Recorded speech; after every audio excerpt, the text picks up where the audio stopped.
My name came over the loudspeaker before I'd finished scanning the second row for my parents' faces, which meant I walked across that stage already knowing the seats I'd saved them, right next to Marcus, were still empty. I want to describe exactly what that looked like from where I was standing, because I've replayed it more times than I probably should.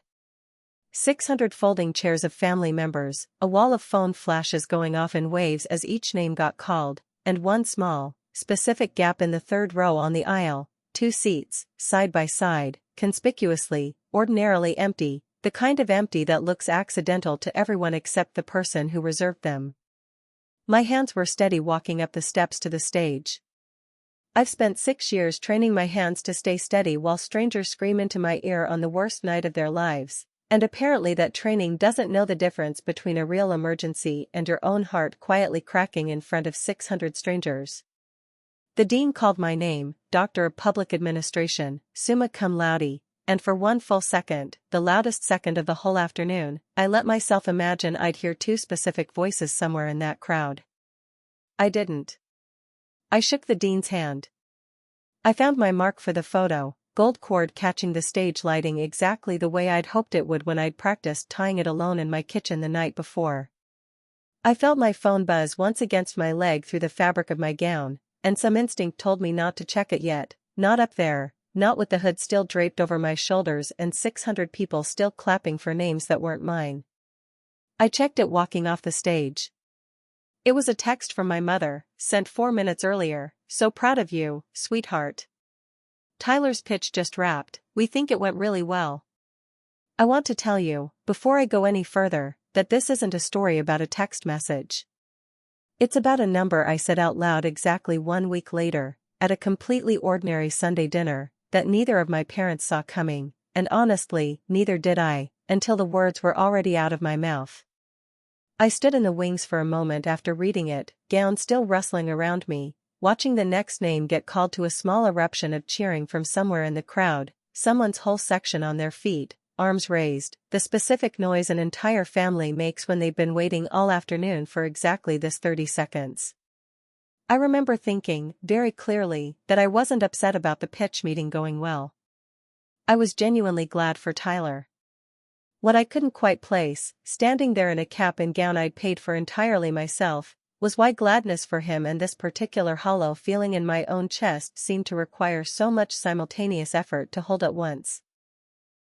I want to tell you what I found out later that same week, the actual math behind 4 years of a program I paid for entirely on my own, set next to a number I'd never once seen written down until I said it out loud myself, at a completely ordinary Sunday dinner that had nothing special about it at all. I think some of you are going to recognize exactly what that kind of ordinary can be hiding. If you're new here, welcome. I tell true stories about family, the quiet kind of unfairness that doesn't announce itself with a slammed door but shows up as 2 empty chairs in a crowd of 600, and what happens when the daughter everyone assumed would be fine finally stops being fine quietly. If a story about a graduation and a number nobody had ever said out loud sounds like the kind of thing that's going to stay with you, go ahead and subscribe now, because I promise you this one will.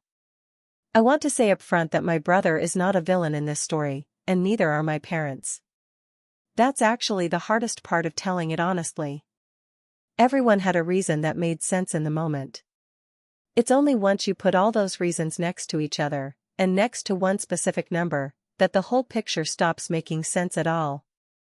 My name is Nora. I'm 27, I work as a 911 dispatcher in Tucson, Arizona, and up until that Saturday afternoon, if you'd asked anyone in my family to describe me in one word, I'm fairly confident every single one of them would have said the same thing, fine. Not happy, not thriving, not struggling, just fine, the specific kind of word families use when they've stopped actually checking and started assuming instead. This is the story of the exact afternoon that word finally ran out of runway, and of the ordinary Sunday dinner, 1 week later, where I finally said so out loud. To understand why 2 empty chairs could carry the weight they did, you have to understand the particular shape my family has always taken, and the role I've occupied inside it for as long as I can remember. I grew up in Tucson, Arizona, the older of 2 kids by 3 years. My dad, Greg, has spent almost 30 years as a maintenance technician for the regional utility company, the kind of steady, essential, mostly invisible work that keeps the lights on for a few 100,000 people who never think about him unless something breaks.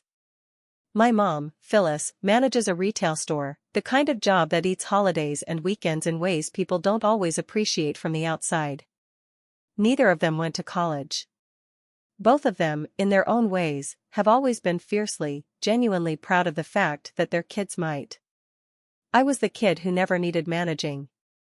I did my homework without reminders, worked a part-time job through high school without being asked, got myself to community college on scholarships and grants because I understood, even at 18, that nobody in my family had extra money lying around for tuition. My brother Tyler, 3 years younger, has always had a different relationship with the world, not lazy, not entitled, just more easily discouraged, the kind of kid who needed more active cheerleading to keep going when things got hard. My parents adapted to both of us the way parents do, giving each kid roughly the kind of attention they seemed to need. The trouble is, nobody ever seemed to notice that the kind of attention I seemed to need had quietly settled at zero. I want to tell you about the money, because I think it's the actual hinge this whole story turns on. My mother's mother passed away when I was 20, leaving a modest inheritance, not life-changing, but real, something in the neighborhood of $70,000 once the estate settled. My parents talked about it, at the time, as the kids' fund, a vague, informal pool meant to help me and Tyler get established as adults. Nobody ever formally divided it. Nobody ever sat either of us down and said, explicitly, here's your half. I never asked for any of it. I want to be honest about why, because I think it matters. I'd just started my job as a 911 dispatcher, work I'd fallen into almost by accident after a temp placement, and I found, to my own surprise, that I was good at it, genuinely good, the specific kind of good that comes from being able to stay calm while a stranger screams into a phone about their child not breathing. It paid decently. It felt like enough. I didn't need to ask my parents for anything, and some part of me, even then, took a quiet pride in not needing to. Tyler, meanwhile, was trying to get a small e-commerce company off the ground, nothing glamorous, a niche product line he was genuinely passionate about, the kind of business that takes real capital to survive its first few lean years. My parents started funding it, a little at first, then more substantially, always out of that same informal pool of grandmother's money nobody had ever divided. I want to be clear that I don't think this was calculated or cruel. Tyler needed startup capital. I didn't ask for anything. The money went where the ask was. I decided to start my master's program in public administration about 4 years ago, working full-time through the entire thing, taking online classes between overnight shifts, studying in the gaps between 911 calls on slow nights. I never once asked my parents to help cover it. Some of that was pride, if I'm honest. Some of it was the simple, practical calculation that I was already managing, and managing felt like enough of a reason not to ask for more. I remember the first time I heard a smaller version of the phrase that would eventually define that Sunday dinner. I was 22, finishing my associate's degree at community college, and my parents missed that graduation too, a scheduling conflict with Tyler's high school baseball tournament, the kind of thing that happens in every family with 2 kids and 1 calendar. I told them it was fine, genuinely meaning it at the time, a small ceremony that didn't feel worth a family argument. My mother said, relieved, I knew you'd understand. You're always so fine about everything. I didn't think much of it. I didn't yet understand that fine about everything was quietly becoming the explanation my family used every single time my needs came second, rather than a description of how I actually felt.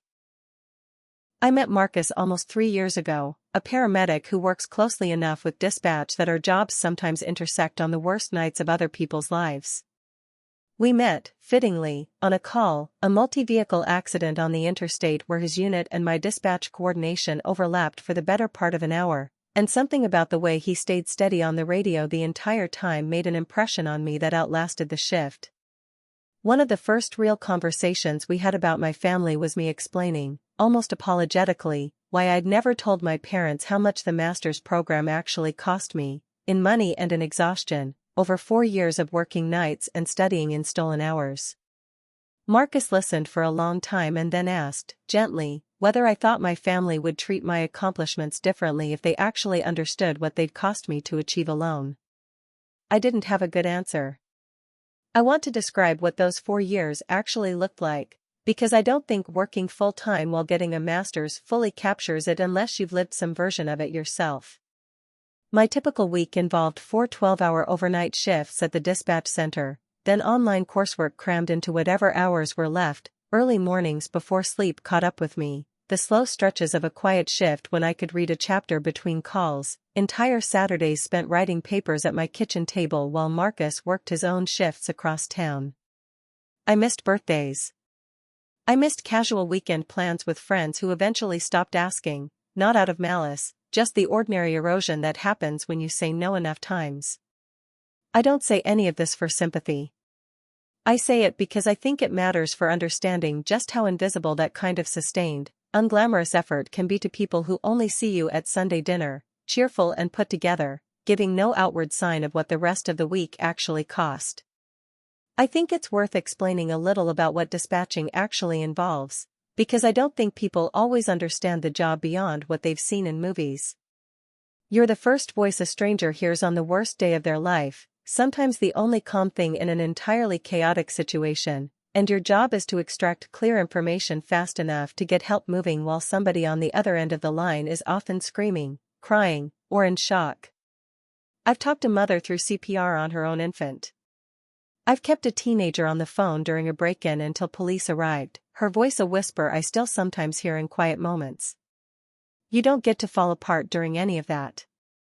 You compartmentalize, you breathe, you keep your voice level no matter what's happening in your own chest, because the person on the other end needs your calm more than they need your honesty about how hard this particular call is hitting you. I've been doing that work for 6 years now. I got very good at it. I think, somewhere in those 6 years, I also got very good at doing an almost identical thing with my own family, staying calm, staying capable, giving no outward sign that anything was costing me anything at all. I should say something about Tyler's company too, because I don't want him to sound like someone who set out to take more than his share. His business sells specialty hiking and camping gear, sourced from a handful of small manufacturers he'd built relationships with over years of genuine obsession with the outdoors. It's a real business with real customers, not a vanity project, and the 2 years of investment from our grandmother's fund had gone toward inventory, a small warehouse lease, and marketing, the unglamorous, expensive reality of trying to get a physical product business off the ground. I've never doubted that Tyler works hard. I've never doubted that the money was genuinely needed. What I doubted, once I finally let myself think about it clearly, was whether anyone had ever asked what I might have needed too, simply because I'd never once said the word out loud. I think it's worth saying something about Tucson itself, and the particular kind of household I grew up in, because I don't think this story makes full sense without it. We weren't wealthy, not even close, and money was always something discussed carefully in our house, budgeted down to specific categories on a whiteboard my mother kept on the refrigerator for as long as I can remember. Growing up that way teaches you certain instincts early. You learn not to ask for things you don't strictly need, you learn to feel a specific kind of pride in managing without help, and you learn, without anyone ever saying it directly, that there's a kind of virtue in being the child who doesn't cost anything extra. I don't think that upbringing is unique to my family. I think a lot of people watching this know exactly the instinct I'm describing, the quiet, practiced habit of taking care of yourself so thoroughly that eventually nobody else remembers they're supposed to be checking. I still didn't have a good answer to Marcus's question, 3 weeks before my hooding ceremony, when my mother called to explain, apologetically but firmly, why she and my dad wouldn't be able to make it after all. The collision happened by pure scheduling accident, the way these things usually do. Tyler had been working for months toward a pitch meeting with a regional investment group, a real, serious opportunity, the kind that could actually change the trajectory of his company after 2 lean years. The meeting got scheduled for a Saturday afternoon in Phoenix, about 2 hours from Tucson. Nobody realized, for almost 3 weeks, that it fell on the exact same day as my hooding ceremony. My mother called me on a Tuesday evening, her voice carrying the specific, practiced apology of someone who'd already made up her mind before making the call. "Sweetheart, I have to tell you something, and I already feel terrible about it," she said. "Tyler's pitch meeting is the same day as your ceremony.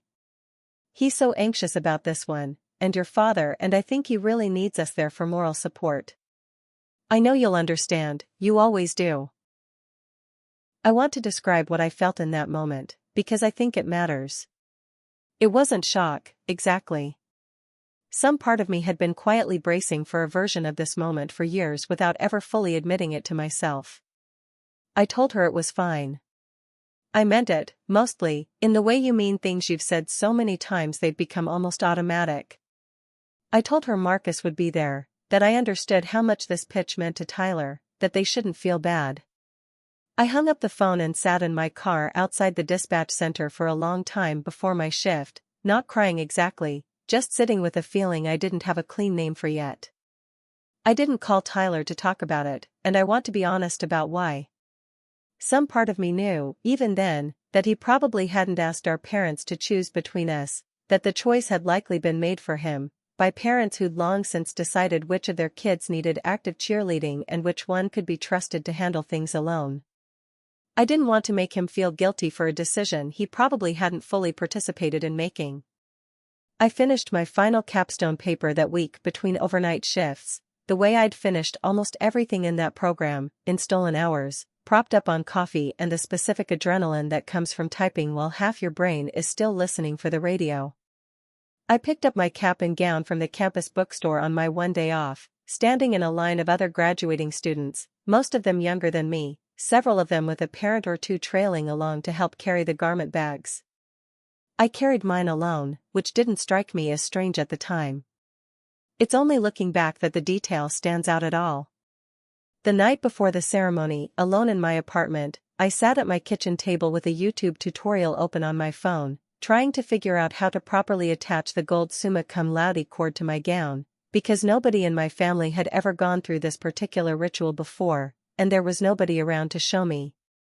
I ran the cord through the wrong loop twice before I got it right, laughing a little at myself both times, the specific solitary laugh of someone doing something significant entirely alone and finding it more funny than sad, at least in that moment. Marcus called partway through, offering to come over and help, and I told him honestly that I actually wanted to figure it out myself. I'm still not entirely sure why that mattered to me as much as it did. I want to describe one more conversation from that stretch of weeks, because I think it shows how easy it was for everyone, including me, to talk around the actual issue without ever landing on it directly. My father called a few days after my mother's initial call, ostensibly just to check in, and mentioned how nervous Tyler had been getting about the pitch, trouble sleeping, snapping at Ashley over small things, a level of anxiety my dad clearly found difficult to watch as a parent. I told him that sounded really hard, and I meant it. What I didn't say, and what genuinely didn't occur to me to say in the moment, was that I'd spent the better part of 4 years managing my own version of exhaustion and pressure, quietly, without anyone in the family ever describing it as something that needed the same kind of active concern. My father asked, near the end of that call, whether I needed anything for the ceremony itself, a ride, help finding parking, anything logistical he could still contribute even if he and my mother couldn't be there in person. I told him I had it handled, and I remember the specific, small irony of saying those words to him while he was in the middle of describing, at length, exactly how unhandled Tyler seemed to be about his own upcoming Saturday. I didn't say that part out loud. I've wondered since why it didn't even occur to me to. I want to be precise about something, because I think it's the actual mechanism underneath everything else in this story. It wasn't that my parents sat down and consciously decided Tyler's need outweighed mine. It was smaller and quieter than that, 1,000 tiny moments over years where a visible need got a phone call, a visit, an anxious check-in, and a manageable need got a "we know you'll be fine" and nothing further, until the pattern had repeated itself so many times it stopped looking like a pattern and started looking like just who I was. It wasn't that my parents loved Tyler more. I don't believe that, and I still don't. It's that his stress was loud and recent, sleepless nights, a nervous stomach, a father watching his son struggle under his own roof. My stress had always been quieter, spread out over years, managed well enough by me that it had simply never registered as something requiring the same kind of protective instinct. Ashley, Tyler's girlfriend, texted me the morning of the ceremony, a genuinely sweet message, congratulating me, saying she wished she could be there but had a final exam that same day. I appreciated it more than I expected to. It was, I realized later, one of exactly 2 messages I received that morning that weren't from Marcus. If you've ever been so competent at holding things together that your family stopped showing up to actually check on you, drop the word "fine" in the comments below. I have a feeling a lot of you know exactly what that particular kind of quiet exhaustion feels like. The ceremony itself was the kind of event that's genuinely beautiful from a distance and strange to sit through when you're the one it's supposed to be about. 600 graduate students in a university arena that usually hosts basketball games, folding chairs arranged in careful rows, a program thick enough to double as a small book. I found my row early, Marcus already there in the seat I'd asked him to save, 2 of my dispatch coworkers, Priya and Dave, who'd covered shifts for me more than once during finals weeks, sitting a few seats down, having driven separately just to be there. I want to say clearly that I wasn't alone that day. I had people in that arena who genuinely wanted to see me walk. It just wasn't the specific people whose absence I couldn't stop noticing. I remember the woman sitting in front of me, another graduate student, turning around at one point to introduce her family, parents, a grandmother in a wheelchair positioned carefully at the end of the row, 2 younger siblings in matching shirts that said "We're so proud of Emily" in glittery iron-on letters. 6 people, easily, there for 1 graduate. I didn't feel bitter toward her, exactly. I felt something quieter and stranger, a kind of aching curiosity about what that must feel like, to walk across a stage and know, without having to look, exactly which section of the crowd was cheering loudest for you specifically. My hooding professor, Dr. Alvarez, who'd supervised my capstone project, pulled me aside briefly after the main ceremony during the smaller departmental reception. "I wanted to tell you something," she said, "because I don't think students always hear this enough. You did that entire program working full-time on night shifts, and your work was some of the strongest in the cohort. I hope your family knows what that actually took." I told her thank you, and I meant it, but I remember the specific ache of that compliment landing exactly where an absence had been sitting all day, filling a space that shouldn't have needed filling by a professor I'd known for 2 years instead of parents I'd known my whole life. Priya caught me by the elbow on the way out of the reception, her own family visiting from out of state waiting near the doors. "Your parents couldn't make it?" she asked, gently, no judgment in it at all, just the ordinary question anyone would ask. I told her there'd been a scheduling conflict, which was true, and watched her decide, kindly, not to press further. Dave, walking a few steps behind us, added, quietly, that he'd covered enough of my overnight shifts over the past 4 years to know exactly how much this particular piece of paper had actually cost me to earn, and that he for one thought it mattered plenty whether or not anyone else in the room understood that. Marcus took photos of me afterward in the courtyard outside the arena, cap and gown, the gold cord catching the afternoon light, Priya and Dave crowding into a few group shots with genuine, unforced joy. I looked at those photos again a few days later and realized, with a small jolt, that they were the only photos taken of me all day, no family photos, no "call your mom real quick so she can see the cap" moment, nothing beyond the frames Marcus and my coworkers had thought to capture themselves. I texted my parents a single photo that evening, cap and gold cord clearly visible, no caption beyond, "Made it official today." My mother responded within minutes with a heart emoji and "so proud of you." My father didn't respond at all until the next morning, a simple "congratulations sweetheart, we'll celebrate soon," the kind of message that manages to be warm and completely absent at the same time. I remember reading that message twice, checking whether I was being unfair to feel the specific flatness I felt reading it, and deciding, eventually, that I wasn't. I called my mother that evening, briefly, mostly to say I'd made it home fine, and she asked, warmly, whether the ceremony had felt special. I told her it had, which was true, despite everything, despite the empty chairs and the strange ache of the professor's compliment. There had been something genuinely moving about the moment my name was called, about 4 years of stolen hours finally amounting to a specific, visible thing. She asked a few more questions, mostly about the reception food, and the conversation moved easily into other things: Tyler's pitch, a plumbing issue at their house, nothing that touched directly on the two empty seats. I noticed, hanging up, that neither of us had said the word sorry once, and I wasn't entirely sure, at the time, whether I even wanted her to. I drove past the university a few days later on my way to a doctor's appointment and found myself pulling into the parking lot on impulse, sitting in my car looking at the arena from the outside, the banner still up announcing the ceremony that had already happened. I don't fully know what I was looking for, sitting there. I think some part of me just wanted to feel the size of the day again, away from the version of it I'd already started compressing into something smaller and easier to carry around at Sunday dinners. I sat there long enough that a campus security guard eventually did a slow loop past my car, checking, I assume, that I wasn't some kind of problem. I gave him a small wave to show I was fine, and he nodded and moved on, and I remember thinking, with a strange half-laugh, that it was easier to reassure a total stranger with one wave than it had apparently ever been to get my own family to actually look closely enough to ask. I didn't bring any of it up over the phone that week. I told myself I was giving everyone room to breathe after a genuinely stressful weekend for the whole family: Tyler's pitch, my ceremony, two significant events colliding on one Saturday nobody had planned well enough in advance. I packed for Sunday dinner a week later with no specific intention of saying anything at all, the way I so often didn't.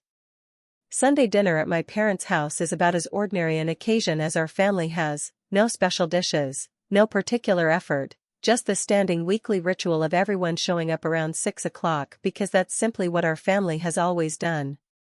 Tyler and Ashley were already there when Marcus and I arrived, Tyler looking lighter than he had in weeks, clearly still riding the high of a pitch meeting that had, by all accounts, gone well. My mother hugged me extra long at the door, the specific overwarm hug of someone trying to make up for something without naming it directly. "Tell us everything," she said, once we were all seated, plates passed around the table. "How was it?" "I saw the photo, you looked beautiful, sweetheart." I told them, briefly, factually, the arena, the 600 names, Dr. Alvarez's comment about the cohort. I didn't mention the empty chairs directly. I didn't need to. Everyone at that table already knew exactly which chairs I meant. Tyler jumped in eagerly to tell his own version of the day, the pitch, the investors' specific questions, the moment near the end when he'd felt the room shift in his favor. I listened and asked follow-up questions and meant every one of them. I wanted to know how it had gone, genuinely. It's possible to be entirely happy for someone and still feel something else entirely about the day surrounding their happiness. I don't think those two things cancel each other out, no matter how much easier it might be if they did. "We knew you'd be fine without us there," my mother said, reaching over to squeeze my hand, meaning it as comfort, meaning it warmly. "You're always fine, Nora. That's just who you are." I felt something settle in me when she said it, not anger exactly, something quieter and more resolved, the same feeling I imagine settles over you right before you say something you've been not saying for a very long time. "I actually want to talk about that," I said, keeping my voice level, the same practiced calm I use taking a call at 3 in the morning. "Because I don't think fine has ever really meant what you think it means." The table went quiet in the specific way a table goes quiet when a casual dinner conversation suddenly isn't casual anymore. Ashley's fork paused halfway to her mouth. Marcus, beside me, went very still in the particular way he does when he can tell I'm about to say something that's taken real effort to build up to. "I paid for my entire master's program myself," I said. "For years, full-time, working nights the whole way through. I never asked any of you for $1 of it, and I want to be clear I'm not upset about that part, that was my choice. But it came out to just over $34,000, all from my own paychecks. And Tyler's company has gotten about $60,000 from Grandma's money over the last 2 years. I don't think anyone's ever actually put those two numbers next to each other before. I think I needed to say them out loud, at least once, especially after this weekend." Nobody argued with the numbers. My mother's hand, still resting on mine, went still. My father set down his fork carefully, the specific careful motion of someone buying time to think. Tyler's face had gone pale, his eyes moving rapidly between me and our parents. "I didn't know it added up to that," Tyler said, his voice smaller than I usually hear it. "Nora, I swear, I never once asked to be picked over you. I didn't even know you were paying for the program yourself. I guess I just assumed, I don't know, that everyone was managing their own thing fine." He stopped, hearing himself say the word, and something in his face shifted. That word again. God. I didn't even notice I was doing the same thing. I want to describe what I was feeling in that moment, because I think it matters. My hands weren't shaking. There's a particular steadiness that comes from years of staying calm while delivering hard information to strangers on the worst nights of their lives. You learn to state the facts plainly and let the weight of them do the work, rather than raising your own voice to match the moment. I'd delivered worse numbers than this to total strangers over the phone, calmly, more times than I could count, a coordinate, a time of death, an ETA that wasn't going to be soon enough. This was the first time I'd ever had to deliver a hard number to people I loved, at a table I'd been sitting at my whole life, and some part of me had genuinely wondered, walking in that evening, whether I'd actually be able to do it. It was only afterward, once the numbers were fully out in the air between us, that I felt something catch up with me all at once, my hand trembling slightly as I finally picked my own fork back up. I want to be fair to Tyler here, because I think it matters. He wasn't defensive, and he didn't try to minimize what the numbers showed. I watched him move through something like genuine horror in real time, not for himself, but for 2 years of accepting help while never once wondering what the other side of that ledger looked like for his own sister. My mother finally spoke, her voice unsteady. "We knew you'd be fine," she said again, quieter this time, like she was hearing the sentence for the first time herself. "I don't think I ever once asked myself what that word was actually costing you to keep being true." My father picked his fork back up and set it down again without eating, staring at the table like the numbers were written across it somewhere he could physically point to.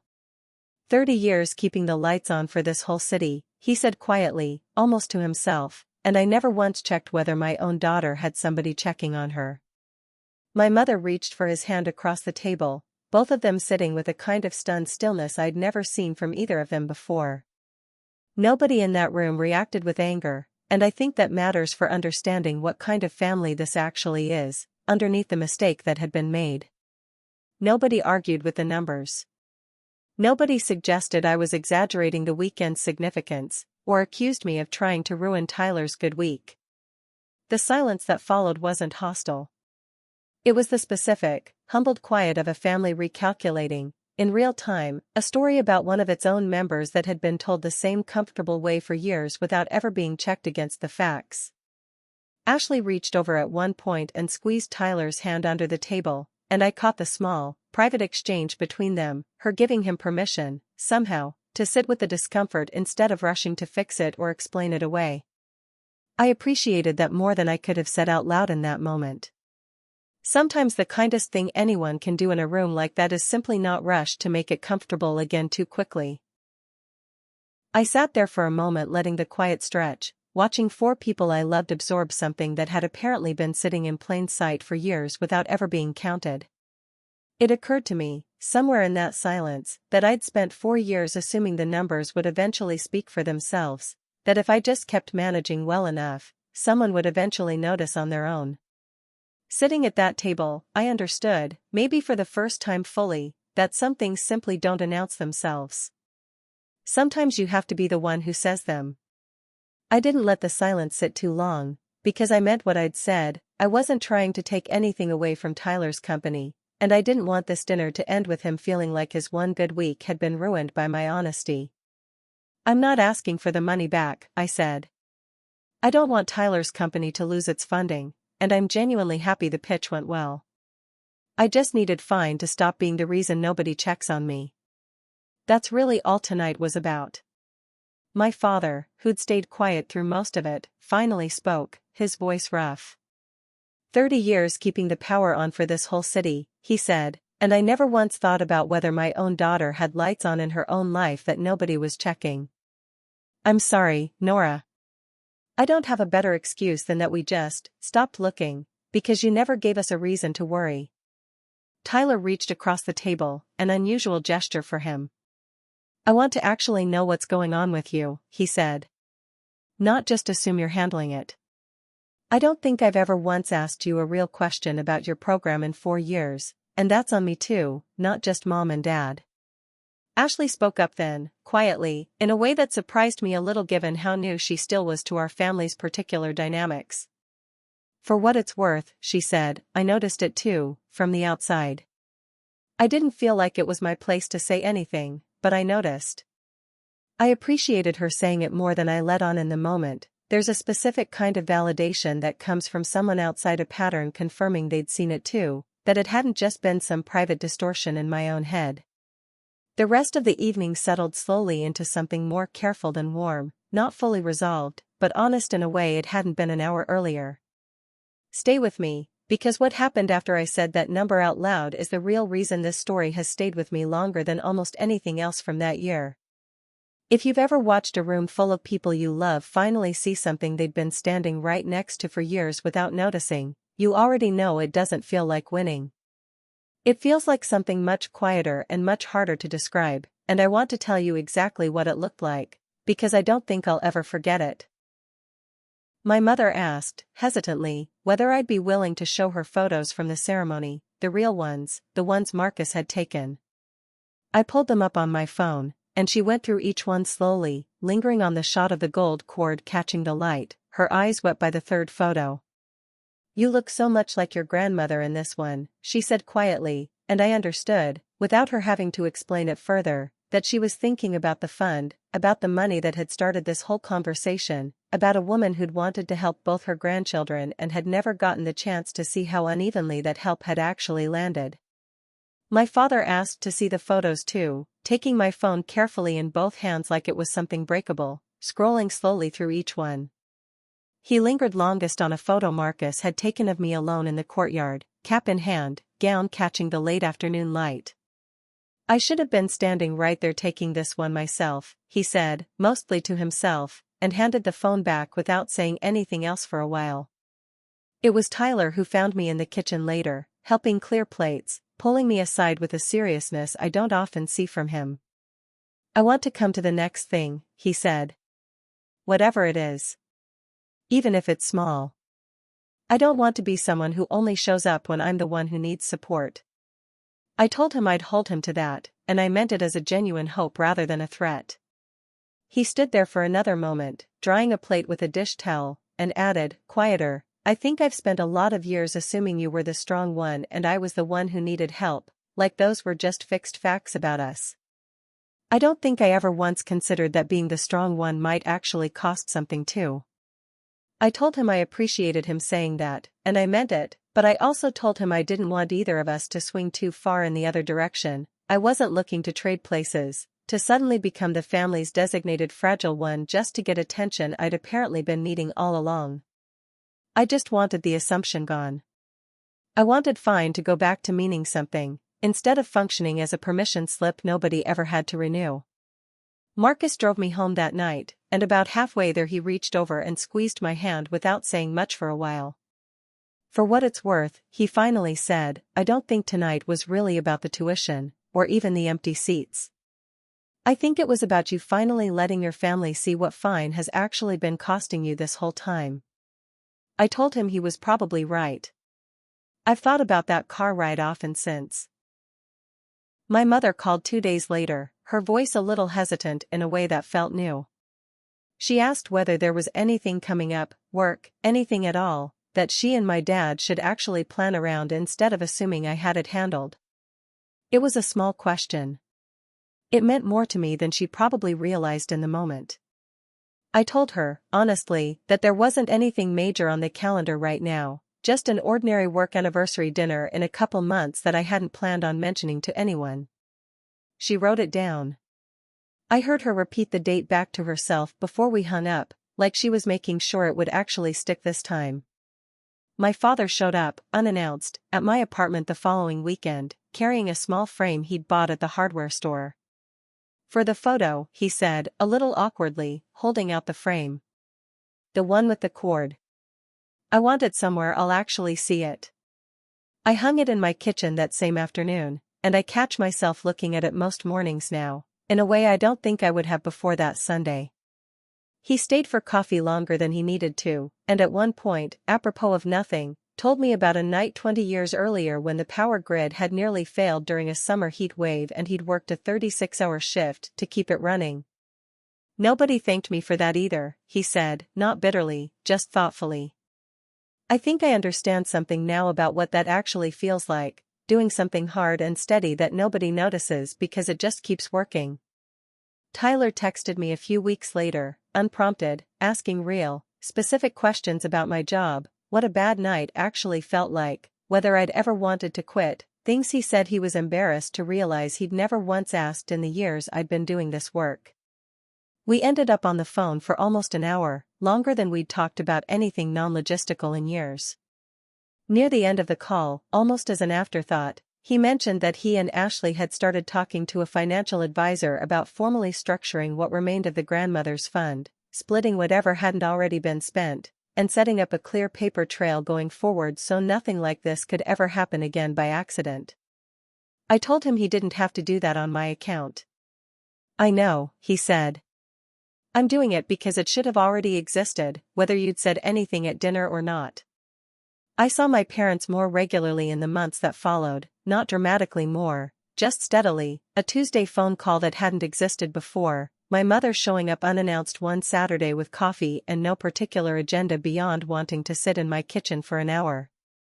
I don't think any of us talked about that Sunday dinner directly again. We didn't need to.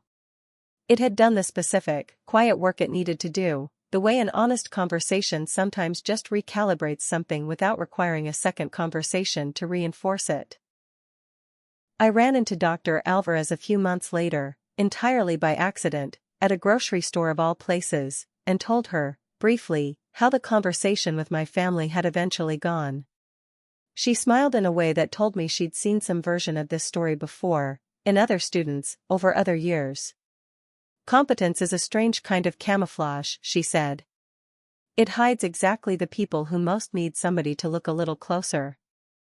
I've thought about that sentence often since, turning it over on quiet overnight shifts, testing it against my own life and finding, every time, that it fits uncomfortably well. Marcus and I got engaged the following spring, in a small, unglamorous way that suited both of us, no elaborate proposal, just a conversation on my apartment balcony that turned, gradually and naturally, into a decision we'd apparently both already made separately. My parents were the first people I called. My mother cried, genuinely, the good kind of crying, and asked immediately what she could help plan, what she could be there for, what date she should write down first.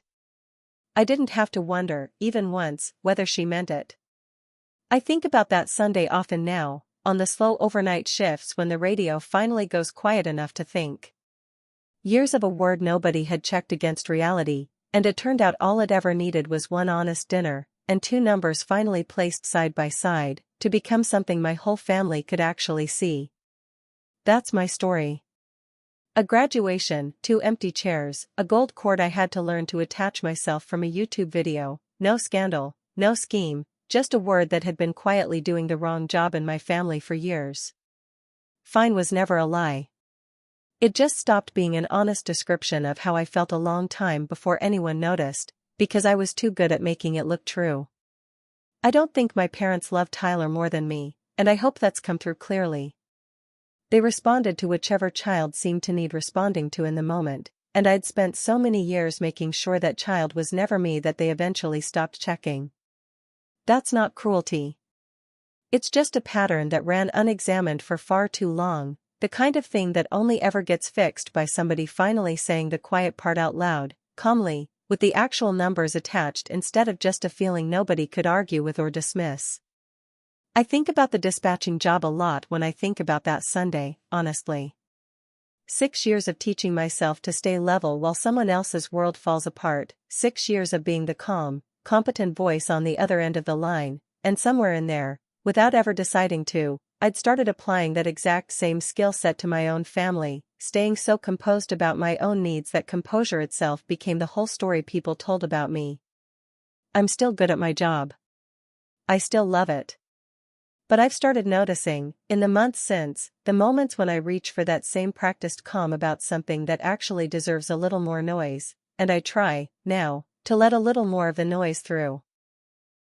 Marcus and I talk sometimes about what it would have looked like if that scheduling collision had never happened, if my parents had simply shown up to the ceremony the way they'd shown up to Tyler's Little League games and school plays for years, and the number had just stayed unsaid, filed away with all the other numbers I'd quietly never mentioned. I don't think it would have been a tragedy, exactly. I think I probably would have kept managing, kept being fine, kept letting a word do a job it was never built for, possibly for years longer than it already had. Sometimes I think that collision, as painful as it was, might have been the only thing that could have actually forced the conversation into the open. The photo with the gold cord hangs in my kitchen now, in the frame my father picked out himself. Tyler came to my last work anniversary dinner, a small, unremarkable occasion nobody would have blamed him for skipping, and stayed the whole night, asking real questions the entire time. It's a small thing. It's meant more to me than almost anything else that's happened this year. I still take the calls. I still stay calm when a stranger's voice is shaking on the other end of the line, still keep my own voice level no matter what's happening in the room I'm sitting in. That part of me hasn't changed, and honestly, I don't want it to. It's genuinely who I am, not just a mask I learned to wear. What's changed is smaller than that, and harder to describe precisely. I've started letting the people who love me see the seams sometimes, instead of only ever showing them the finished, composed version of things. It turns out most of them wanted to see the seams the whole time. Nobody ever told me that. I had to find out by finally showing them. I don't know exactly what to call the version of this story I'd want other people to walk away with, but I think it's something like this: the people who love you can't read your mind, no matter how much you might want them to, and sometimes the kindest thing you can do for everyone at the table isn't staying quietly fine for one more year. It's saying the actual number, the actual cost, the actual thing underneath the word, calmly, once, and letting the people who love you finally see it clearly enough to do something about it. So here's what I genuinely, truly want to ask all of you tonight: has your family ever mistaken your competence for not needing them, until nobody was checking on you at all anymore? Please tell me all about it in the comments below. I read every single one, and I have a feeling a lot of you have your own version of that word fine, doing a job it was never actually built for. If this particular story meant something real to you tonight, hit subscribe for the next one, and thank you, genuinely and sincerely, for staying with me all the way to the very end. I'll see you in the next one.